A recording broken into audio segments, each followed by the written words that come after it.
welcome to round 3 with Jeskai Flash. And let's pull up this keeper.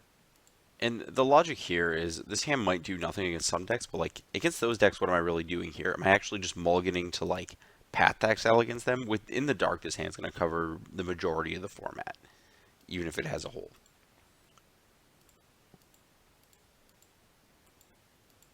So my opponent's on Affinity. They opt for Beep Beep on turn 1. Beep Beep come through and picks up a card.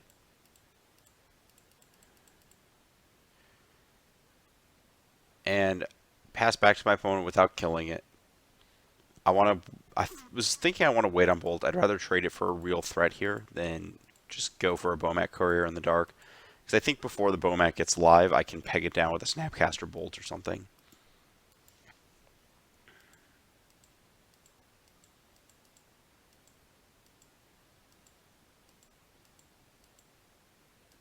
And there's a perfect target for that Lightning Bolt. I opt to take the extra damage to ensure I have Cryptic mana. We draw another Lightning Bolt. Again, I want to wait. This time it's very specifically so I can negate a Cranial Plating. So, take my hit.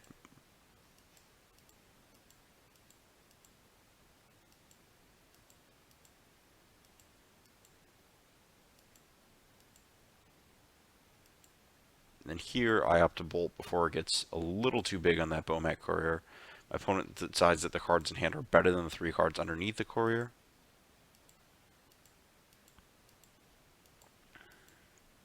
Take the Galvblast, whatever. If they have 3 of them, I die, but, you know, even John Finkel dies to that. So here's the Cranial Plating that I was waiting to negate this whole time. I opt to negate it instead of Spell Queller it so that I don't expose my opponent to being able to Galvblast down a Spell Queller to resolve a plating. Or don't expose myself to my opponent being able to do that. And I debate a bit about which land to get. I end up getting white because I have multiple white spells in hand. There's not that much red in the deck, even with the flashback. So pass back, we can ambush attackers, we can bolt things on EOT. My opponent plays a plating, I Queller it, and the kind of dreaded play of Galvblast occurs. So the rest of this game just comes down to plating management. I have to not take a hit from that card.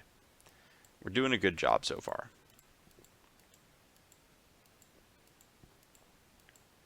Opponent goes Hellbent to Memnite, equips the correct creature, the one that I can't bolt down for value, and I Snap Bolt. Take out the 6/2.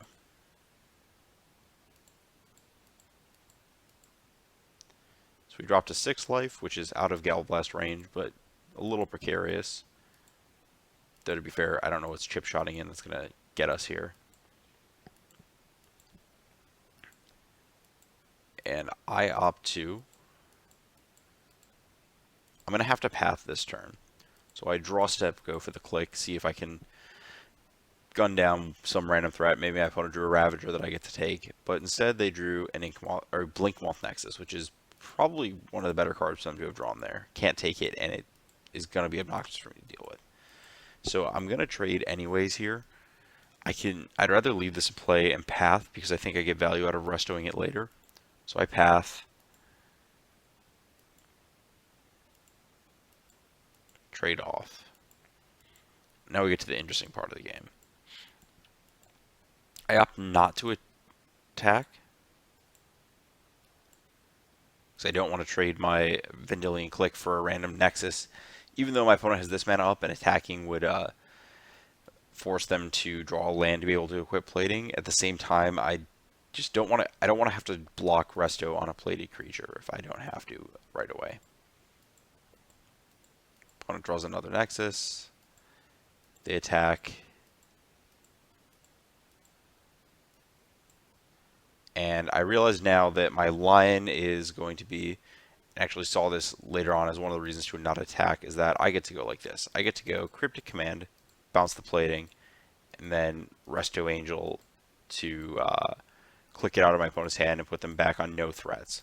So we go up to my 1 poison, and I've actually drawn the Spell Queller, which is even better because I guarantee the plating's out and I don't give them an opening. They actually have to spend mana. So I get my attack in and start ending the game. Opponent replays the plating to try to get through. I queller it. And they drew another plating. So we're back to square one on this game.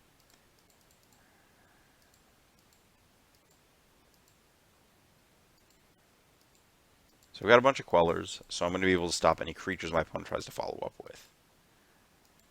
And here I'm just going to try to resto my click and draw step to break their draw as much as possible. And the Vendilion Click is going to be the blocker of choice. So my opponent can't quite do an instant speed plating equip. But I also can't attack the queller, and they can instant speed equip, and they can also just double pump with Jeskai. So I play my Ghost Quarter that I drew. Very nice on this battlefield. Very lucky.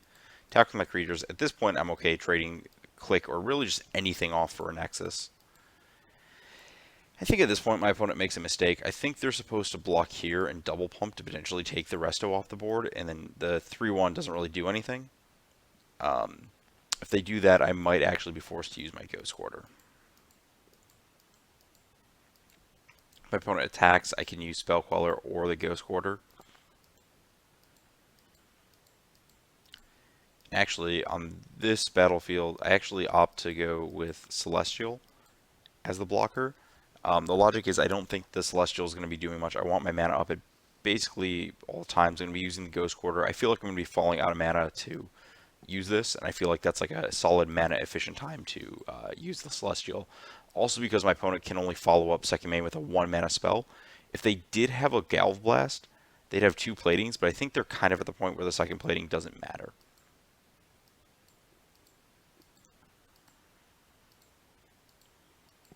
So Kraken put opponent to 5. Closed relatively quickly this game. I now have Ghost Quarter up for their creature land. I now have Spell Queller up for any creature they try to play, any spell that interacts. They have nothing that matters, and they lose the game pretty quickly, actually. Okay, sideboarding here. I opted to go with taking out Negates and a Vendilion Click for a Blades Placer and 2 Staticaster. So Blades Placer plays a very specific role of the Golem being a colorless creature to block Etch Champion with. However, you don't want a ton of them because they don't interact with flyers, so I left in 1 Vendilion Click because it does do that. At the same time, the Negates are just too slow and don't really do anything, and the Staticasters are just game breakers here. Not a lot of sideboarding to be done here, but Jeskai has always been one of the decks with the biggest inherent advantage on affinity, even if you do not have cards like Electrolyze in your deck, or, Stony Silence. Okay, game 2 here. We are on the draw.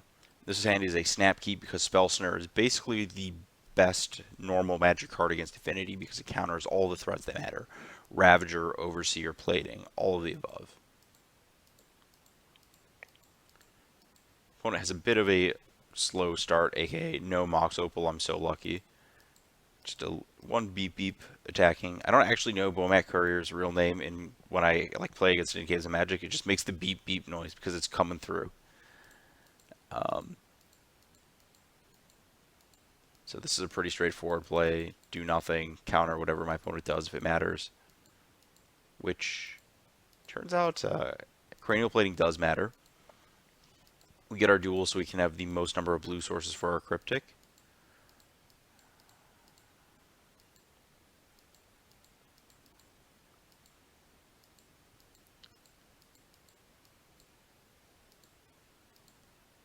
And here I was just kind of trying to bait action. I'm pretty safe against the 3-drops because Master and S-Champion are still in second bolt range. So I opt to bolt the Bomat to prevent my opponent from cycling away cards or getting value here. And they just let it die again. We can also cast the second bolt on end step. My opponent plays an Aether Grid. And here on second main, I opt to fetch and play the other bolt so that the Glimmer Void trigger goes on the stack and my opponent loses their land, which is a pretty nice 2-for-1 at this point, I feel like. And I opt to get a Sacred Foundry over Steam Vents so that I can get a basic island. My life's a little low. I could get pinged down with the grid, and I want to be able to get a basic with this turn. And in order to get white through this and red here, it only lines up if I get the Foundry, even if this breaks my earlier rule of trying to find the blue sources. this point, I'll find it if I need it. Killing the Glimmer Void also gives me the ability to Cryptic Command, bounce the Aether Grid, and potentially shut my opponent out of it. So we draw a Spell Queller. Opponent plays a Plating, and I just go into Snap Counter mode. I actually use the wrong counter. I was supposed to Spell Queller it, but I used Snap Snare. And I think the reason that's the wrong counter is actually because the Snapcaster is not doing much against the grid, most likely. And it's also more flexible to be applied to a bolt later, whereas the Spell Queller does exactly one thing. But Plating gets countered. My opponent passes the turn doing nothing. And we play our land so we can Cryptic Command. And my immediate plan is to get the Snapcaster Mage back into my hand with the Cryptic Command. So even though that's kind of a mediocre threat against what I'm doing, I'm just going to counterbounce and guarantee that I get back another answer. And at this point, we've kind of reached the I have too much action phase of the game, where I'm just kind of trying to figure out how to kill my opponent, because I'm going to be drawing more action off the top of my library. I have so many things locked in. And I'm just casting the Spell Queller to beat down with. Just got to get the clock on somehow. So my opponent's not doing anything. Their hand's not very good. Drum, whatever. They still need a creature. I can now tap a mana for Staticaster. And we've now entered Snapcaster Cryptic mode.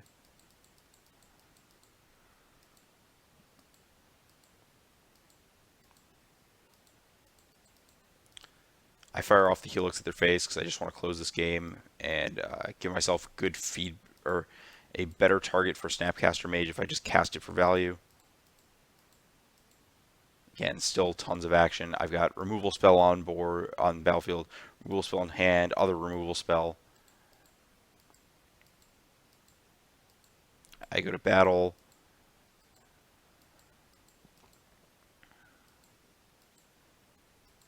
Then EOT, my opponent animates an Inkmoth Nexus and shoots me, and I can't give up free value like that, so I ping it down after.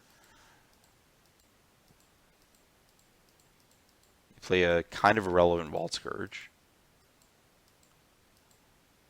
I still have all these. Shoot down the Scourge, and my opponent realizes that they're just hard locked and dying and concedes the game. And so we 2-0 Affinity with none of our hate cards, just because the Jeskai cards inherently have such a big advantage.